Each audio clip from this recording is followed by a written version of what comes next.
ಈಗ ಇಂದಿನ ಪತ್ರಿಕೆಗಳ ಇಣುಕು ನೋಟ.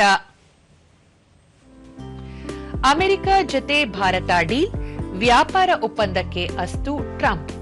ಭಾರತ ಮೇಲಿನ ತೆರಿಗೆ ಶೇಕಡಾ 18ಕ್ಕೆ ಇಳಿಕೆ, ಪ್ರಧಾನಿ ನರೇಂದ್ರ ಮೋದಿ ಸ್ವಾಗತ. ರಾಜ್ಯ ರೈಲ್ವೆಗೆ ಅನುದಾನ ಹೆಚ್ಚಳ, ಶೇಕಡಾ 2.37ರಷ್ಟು ಹೆಚ್ಚಿದ ಬೆಂಬಲ. ಹೂಡಿಕೆ ಆಧಾರಿತ ಅಭಿವೃದ್ಧಿಗೆ ಆದ್ಯತೆ, ಬಜೆಟ್ ಕುರಿತು ನಿರ್ಮಲಾ ಅಭಿಮತ.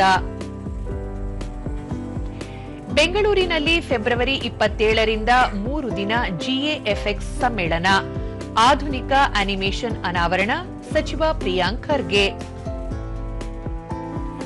ರಣಜಿ ಟ್ರೋಫಿ ಫೆಬ್ರವರಿ 6ರಿಂದ ಕ್ವಾರ್ಟರ್ ಫೈನಲ್, ಕರ್ನಾಟಕಕ್ಕೆ ಮುಂಬೈ ಎದುರಾಳಿ. ಇವು ಇಂದಿನ ಪತ್ರಿಕೆಗಳ ಪ್ರಮುಖ ಸುದ್ದಿ. ಉಳಿದಂತೆ ತಂತ್ರಜ್ಞಾನ ನಾವೀನ್ಯತೆ ಕ್ಷೇತ್ರದಲ್ಲಿ ಕರ್ನಾಟಕ ಮುಂಚೂಣಿ, ಬೆಳವಣಿಗೆಗೆ ಯುವ ಪೀಳಿಗೆ ಕೊಡುಗೆ ಅಪಾರ, ವಿಟಿಯು 25ನೇ ಘಟಿಕೋತ್ಸವದಲ್ಲಿ ರಾಜ್ಯಪಾಲ ತಾವರ್ ಚಂದ್ ಗೆಹ್ಲೋಟ್ ಅಭಿಮತ.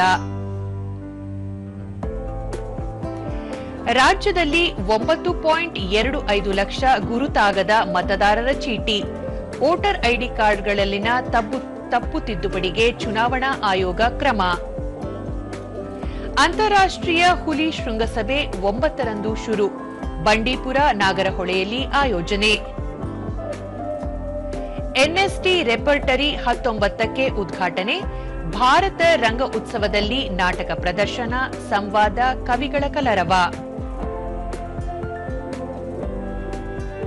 ಫೆಬ್ರವರಿ 4ರಿಂದ ಏಷ್ಯನ್ ರೈಫಲ್ ಪಿಸ್ತೂಲ್ ಚಾಂಪಿಯನ್ಶಿಪ್,